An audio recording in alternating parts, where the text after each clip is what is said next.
A tree doesn't grow where it's hard and thick, does it? It grows where it's soft and green and vulnerable. So vulnerability is absolutely essential for growth. And for vulnerability, you gotta let go of those defenses, such as the best-selling author and host, the #1 health and wellness podcast, On Purpose with Jay Shetty. Hey everyone, welcome back to On Purpose, the #1 health podcast in the world. Thanks to each and every one of you that come back every week to listen, learn, and grow. Now, I know that if you're listening right now, you're here because you want to improve your mental, emotional, physical, and spiritual well-being. I know that you're trying to heal from trauma, from stress, from pressure. You're trying to heal challenges you experienced early in childhood or ones that you're going through today.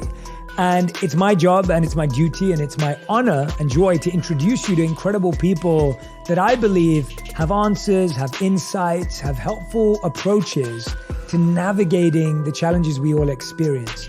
And today's guest is someone I have been so excited to speak to for a long time on Purpose. I hope this is not just his only time on the show. I hope this starts to become a regular guest on the show. I'm talking about none other than Dr. Gabor Mate, who's a celebrated speaker and best-selling author.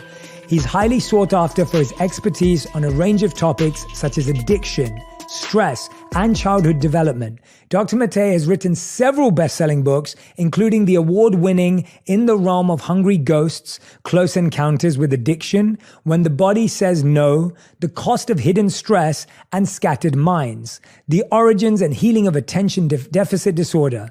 Now, today we're talking about his new book called The Myth of Normal: Trauma, Illness, and Healing in a Toxic Culture. And we have the link to this in the notes. I want you to go and order this book right now. It is going to blow your mind. The insights of this individual about what we're going through as a culture and a society are going to be really powerful. So the book is called The Myth of Normal: Trauma, Illness, and Healing in a Toxic Culture. Please welcome to the show, Dr. Gabor Mate. Thank you so much for being here. Well, it's such a pleasure to be here. Thank you. I love sitting down with people who are deeply immersed and obsessed with ideas and observing human behavior.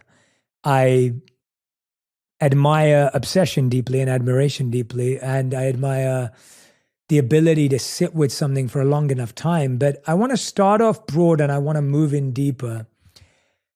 And I think this is a question that me and my friends often talk about. I think we hear the word trauma more often these days. Yes.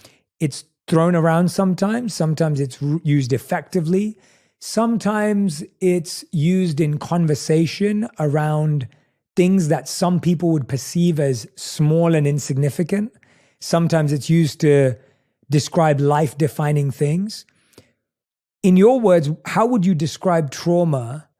And why is it so misunderstood, even though it's so widespread? It's a deep question because, on the one hand, trauma is sometimes used somewhat loosely and promiscuously to refer to things that are not traumatic. So people will have a difficult experience and say, I was traumatized. No, they weren't. They just had a difficult experience. And as one of my colleagues points out, all trauma is stressful, but not every stress is traumatic. So sometimes people use the word to refer to difficult experiences, which is not the same as being traumatized.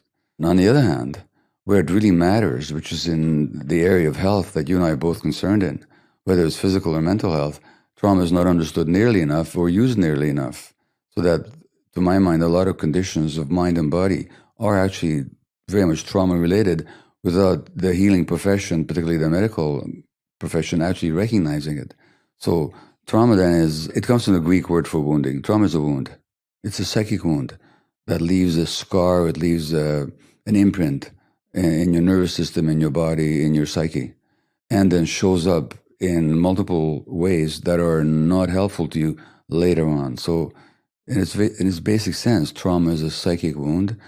And if you look at the nature of a wound, on the one hand, if it's raw and open, it really hurts.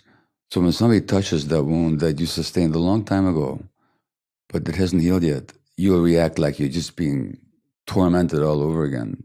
This happens in relationships all the time. On the other hand, wounds scar over, and the scar tissue has certain features. It's very hard, it's rigid, so it's not flexible.